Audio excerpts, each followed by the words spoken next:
एकादशी का अत्यंत निष्ठा पूर्वक उपवास रखे। हरिवासर है, श्रद्धा पूर्वक एकादशी करे और एकादशी को किसी भी प्रकार से न अन्न ले न अन्न किसी को दे। हम लोग जो एकादशी करते हैं वो एकादशी नहीं। हम लोग तो एकादशी ऐसी करते हैं कि एकादशी को,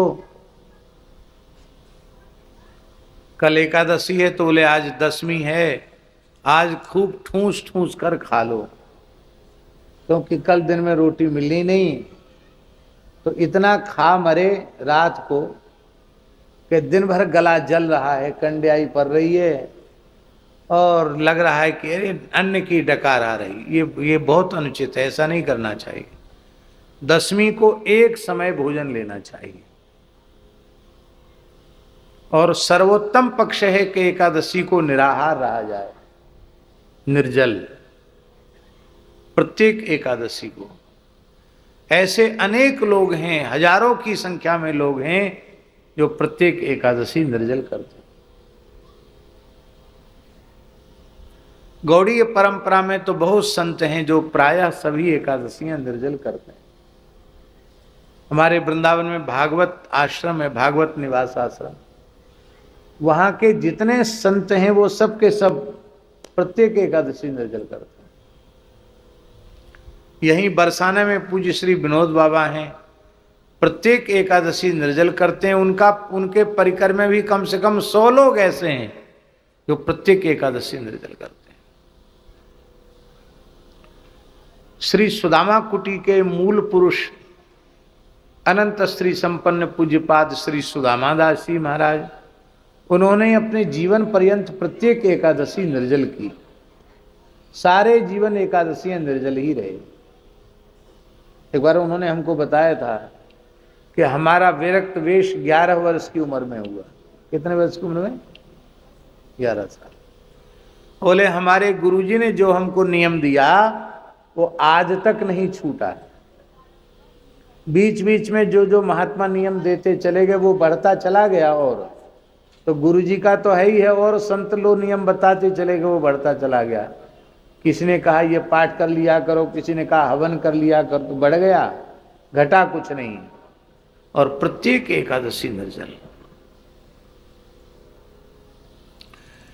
इतना संभव न हो तो जल पर एकादशी करे, जल पर भी संभव न हो तो दूध लेकर एकादशी करे।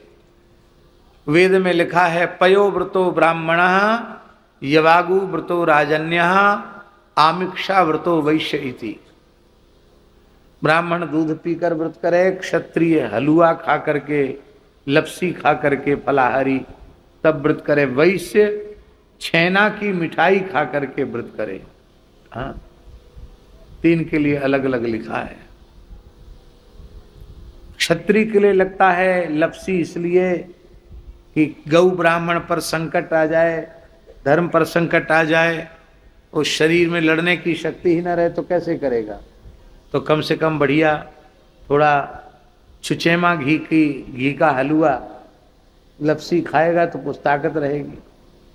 वैश्यों को भी बहुत काम करना, तो छेना भारी भी नहीं होता, हल्का भी होता है और उसमें पौष्टिकता बहुत होती, प्रोटीन बहुत होता है, तो इसलिए छेना उनको बता दिया।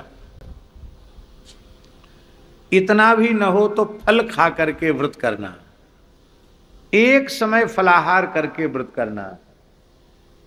पुनर्भोजन, व्रत वाले दिन दूसरी बार भोजन कर लेने से व्रत भंग हो जाता है। दूसरी बार कुछ भी खाया व्रत भंग। सो लेने से, दिन में सो जाता है, एकादशी के दिन कोई भी व्रत करता है और सो जाता है तो व्रत भंग हो जाता है। पुनर्भोजनात् शयनात् मैथुनात् व्रतभंगो भवति, व्रत भंग हो जाता है। किसी भी व्रत में नमक नहीं लेना चाहिए।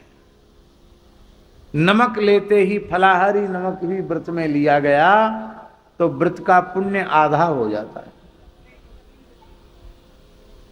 अब यहां हम लोग इतने चटोर हो गए हैं कि उसमें खूब बढ़िया हरी मिर्च और हरी धनिया बढ़िया छौंका लगाएं। कहीं कहीं तो हमने एक जगह देखा बढ़िया टमाटर पड़ा हुआ, वही टमाटर तो हमारे यहाँ तो गुजरात में खूब टमाटर चलता है एकादशी में।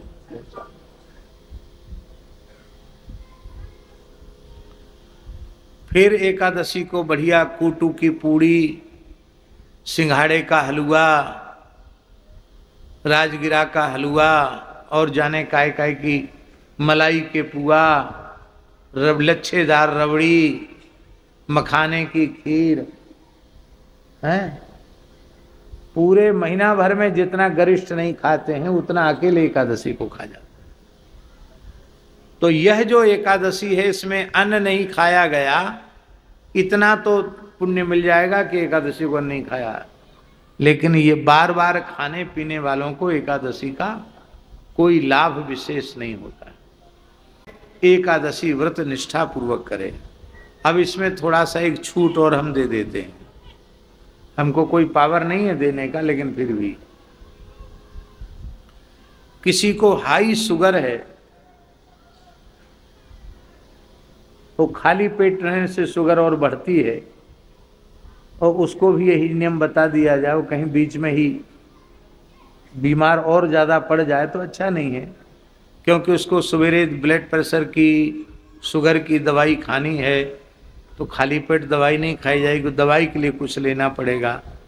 तो शरीर रुग्ण हो, अशक्त हो, औषधि आदि लेना हो तो थोड़ी छूट मिल सकती है, लेकिन ये सार्वकालिक छूट नहीं है। और सर्वोत्तम पक्ष तो यह है कि मान लो एकादशी को कुछ न खाया पिया गया और मृत्यु हो गई, इससे बढ़िया और क्या होगा, क्योंकि भगवान के वैकुंठ का द्वार खुला हुआ है। एकादशी किसको मिलती है, लेकिन लोगों को इतनी ममता है शरीर से कि मरने के लिए कोई राजी नहीं है। माई मेरे श्याम लग्यो